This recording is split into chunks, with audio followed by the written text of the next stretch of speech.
Awal mulanya biji mane emang. Pakai mulai ya. Awal mulanya. Ini kan kita pacaran. Namanya orang pacaran, mau tua mau muda sama aja sebenarnya ya kan. Apalagi kan gue pacarannya kan bukan bukan sebulan 2 bulan ya.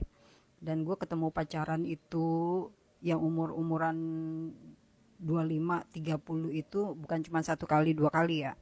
Memang notabene gini, kalau pacaran sama yang muda itu susah diajak bener.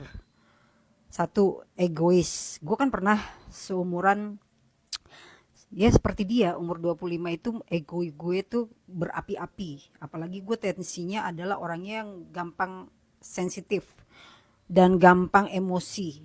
Terus terang, gue adalah orang yang sangat keras.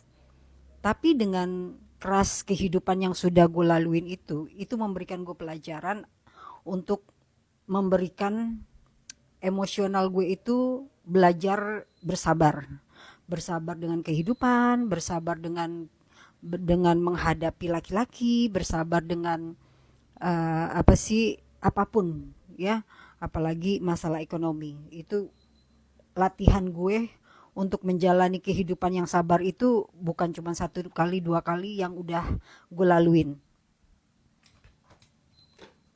Sampai urusan kantor polisi pun gue udah bolak-balik 3 kali gue hadapin sendirian guys. Itu saking gue tangguhnya, saking gue tangguh dan gue adalah wanita yang sangat strong. Itu saking tangguhnya guys. Jadi rasa takut itu gue udah nggak pernah rasa takut dengan siapapun. Lo tahu konten gue semua di Curug. Kenapa gue pergi sendirian? Karena gue udah nggak takut lagi sama manusia. Ya, lo bayangin guys, gue di kantor polisi, gue di hadapan kantor polisi, disidak, dipertanyakan tiga tiga malam 4 hari gitu kan. Nyantai gue sendirian guys. Sumpah demi Allah. Nyampe nyampe orang kantor polisi tuh bingung. Ini nggak ada yang mau ditelepon, nggak perlu. Lu nggak perlu telepon siapapun dan siapapun dan siapapun. Gue nggak punya saudara, gue nggak punya pacar, gue nggak punya orang tua, gue nggak punya orang yang bakalan ngasih gue duit. Dari situ suatu kehidupan yang sangat keras itu akhirnya membuat gue tuh menjadi orang yang benar-benar harus belajar untuk bersabar. Even termasuk dengan pacaran. Dadan adalah umur 25 tahun, seumuran anak gue. Anak gue umurnya 23 tahun. Ya, daya pikir dan pola pikirnya hampir sama, tapi kehidupannya berbeda. Even sama kalian. Kalian pun punya kalian di umur yang 20, 19, 25, 30. Itu nggak jauh beda dengan pemikiran yang anak-anak masih muda dengan ego dan pemikiran yang apa ya, daya pikirnya itu belum dewasa. Dulu gue waktu nikah umur 20 kalau nggak salah, 25, enggak 25, 21, 22 gitu ya. Makanya kan anak gue sekarang umur 23, 22 ya. Nah, ego gue waktu cerai itu adalah emosi tensi yang berlebihan. Bukan masalah cemburu. Kalau gue tuh pacaran nggak pernah masalah orang ketiga. Alhamdulillah cobaan hidup gue untuk masalah percintaan itu gue nggak pernah dengan orang yang ketiga. Selalu hanya masalah sepele, selalu sepele, sepele banget guys. Dan gue tuh berantem sama Dadan tuh hanya masalah sepele yang akhirnya egonya dia membuat semuanya hancur. Yang seharusnya dia mendapatkan banyak di hari ulang tahunnya hadiah, tapi ternyata dengan egonya dia akhirnya hadiah ulang tahun gue bawa lagi. Kue ulang tahun ya gue kasih orang, harganya 500.000 loh kue ulang tahun ya, yeah. Harganya 500.000, lo bayangin untuk orang yang nggak bisa nyari duit 100.000 dapat dapat kue ulang tahun yang harganya 500.000 itu udah wah banget. Tapi gue nggak dihargain. Gue belinya di Everlast ya. Gue sebutin semua karena begini, lu itu tidak menghargai sedikit pun uang yang ada di mata lu dan rezeki lu yang ada di mata lu. Jadi konsekuensinya suatu hari lu akan menjerit ngesot di jalanan. Bagaimana lu mencari uang 100.000 itu dengan tangis dan penderitaan, itu resiko lu, karma lu, Dadan Wijaya. gue gue kenapa membuka diri untuk memberikan dia kesempatan untuk dibenahin jadi pasangan serius, walaupun ada pasti banyak terpaan, cacian dan makian dan juga gak masuk di akal buat khalayak umum, buat siapapun yang melihat hubungan antara perbedaan 25 tahun ya, 20 tahun ya. Banyak kan orang pasti gak mungkin. Tapi kan gue yang merasakan dan menjalani sama dia. Balik lagi, karena memang gue mencintai orang sakit jiwa. Jadi susah untuk mencerna orang sakit jiwa itu untuk berpikir normal.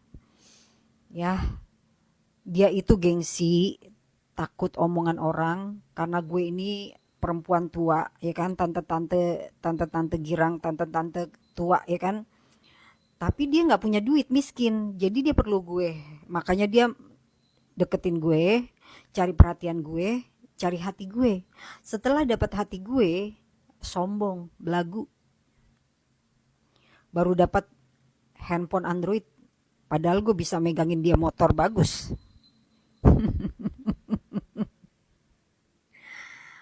Gue kasih tahu, gue kasih motivasi. Lu miskin, gue perempuan lo. Lu laki lo, tapi lu gak punya duit, miskin, tolol. Gue ajarin lah cari duit. Karena kesombongan dan egonya dia merasa gengsi. Gue ajarin cari duit, tapi dia gengsi, tidak melakukan dan tidak dengar omongan gue dan pelajaran dari gue. Setiap kali gue bilang gini, lo itu punya handphone jelek, tapi gue ajarin kunci bagaimana cari duit.